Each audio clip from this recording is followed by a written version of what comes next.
सारे इस वक्त उन्होंने पेट्रोलियम लेवी भी बड़ी कम की है अपने आने के बाद। सेल्स टैक्स भी और नून लीग के दौर में था उसको भी इन्होंने तकरीबन आधा कर दिया। लेकिन ज़ाहिर इंटरनेशनल प्राइस चूँकि ऑयल की बहुत ज़्यादा है तो वो एक चीज़ इनके काबू से बाहर है।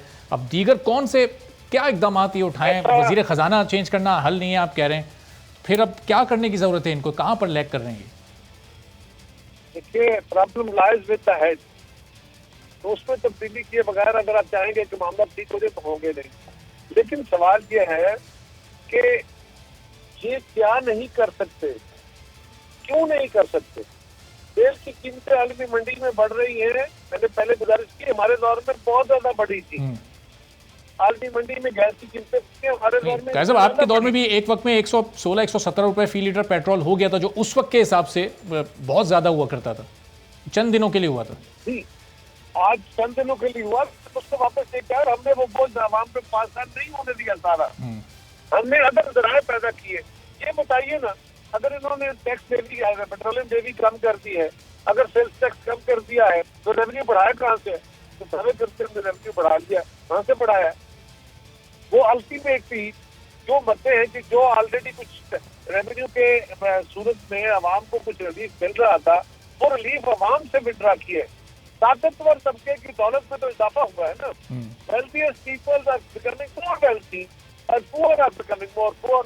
आप जरा गौर करें, पाकिस्तान के निजाम में जो बुनियादी खराबी है वो ये है कि दौलतमंद की दौलत में इजाफा हो रहा है और गरीब गुर्बत की लकीर से 2 करोड़ लोग नीचे चले गए हैं। तो इस बेसिक निजाम को दुरुस्त किए बगैर अगर आप सुपरफिशियल चीजों के साथ ठीक करना चाहेंगे तो ये करेक्शन शायद हमारे मसाइल। और साहब, एक तरफ हुकूमत ये क्लेम करती है कि बम्पर क्रॉप्स हो रही हैं और गंदम की बम्पर क्रॉप हुई है, और अभी मार्केट में जब गंदम आएगा तो कीमतें बिल्कुल 5 अक्टूबर डेट दी थी खुद वज़ीर आज़म के मुआविन ख़ुसूसी बराए फूड सिक्योरिटी ने, जमशेद इकबाल चीमा साहब ने, कि 5 तारीख से चीनी भी 90 रुपये मिलेगी और आटा भी 55 रुपये मिलेगा।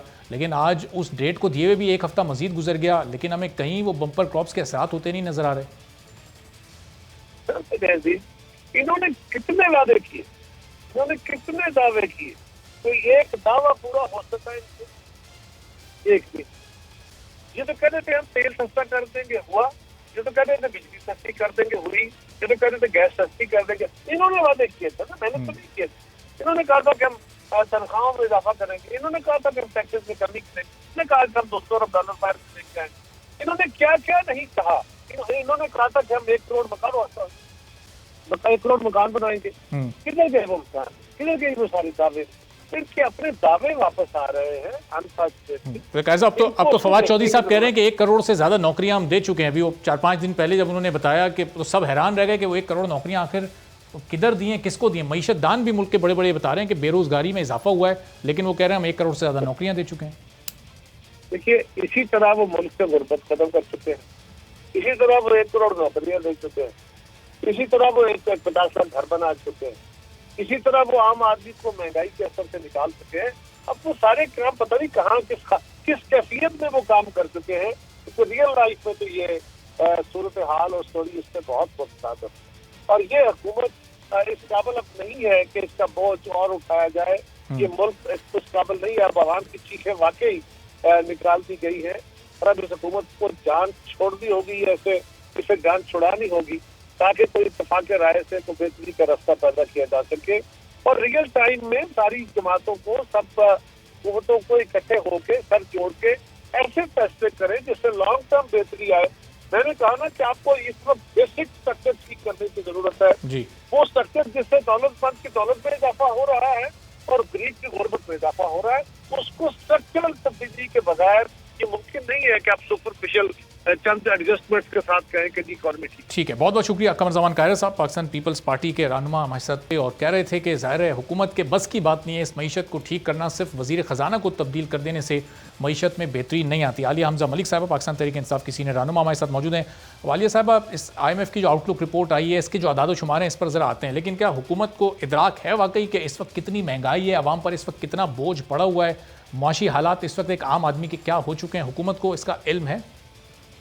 सबसे पहले तो मैं ये बता दूं कि हुकूमत ग्राउंड रियलिटी से बिल्कुल जो है बाखबर है, और इसीलिए हम ये अवाम को भी बता रहे हैं और अवाम के रिलीफ देने के लिए हम ये कर रहे हैं कि हमने उन्हें जो है सब्सिडी जो है जो हमने जिससे कह लें कि जो हमारे खते गुर्बत से नीचे लोग हैं उनके लिए हम सब्सिडी आटा, चीनी और दालों के ऊपर और घी के ऊपर दे रहे हैं। जिस तरह से आपको भी पता होगा कि घी के प्राइसेस, आटे के प्राइसेस, चीनी के प्राइसेस, और अवाम इतनी समझदार है कि उन्हें पता है कि इंटरनेशनली कितनी इन्फ्लेशन हो चुकी है और किस तरह से पीटीआई हुकूमत अगर दुनिया के अंदर 100% की इन्फ्लेशन इन प्रोडक्ट पर हो चुकी है तो हम उसका बहुत कम अवाम को शिफ्ट करें। जिस तरह petrol prices all over the world 85% increase हुई है तो हमने अवाम को सिर्फ 18 से 20% तक शिफ्ट किए और फर्दर भी हम अवाम को ही रिलीफ देने के लिए यहाँ पर आए।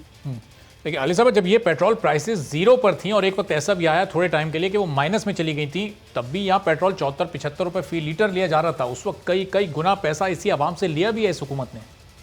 देखिए जी, सबसे बड़ी बात यह है कि इस वक्त अगर ये देखा जाए कि पिछले साल अगर पेट्रोल की कीमत $40 थी, इस वक्त पेट्रोल की कीमत $82 के ऊपर है, यानी 50% से भी इंक्रीज कर गई है। तो हुकूमत पाकिस्तान ने उस पर सेल्स टैक्स भी कम किया और पेट्रोलियम लेवी भी कम की है। और इसी तरह से जिस तरह अगर इंटरनेशनल प्राइसेस आपकी घी की या आटे की, और अवाम को ये भी पता है कि हम सारी चीजें फूड की भी जो आइटम्स है, कमोडिटीज हैं, वो हम इस वक्त इम्पोर्ट करें और ऑल ओवर द वर्ल्ड जो इम्पोर्ट है, अगर आप कल की CNN की रिपोर्ट देख लें, ब्लूमबर्ग की रिपोर्ट देख लें या BBC की रिपोर्ट देख लें, तो उनकी ये कि हाईएस्ट इन द हिस्ट्री है।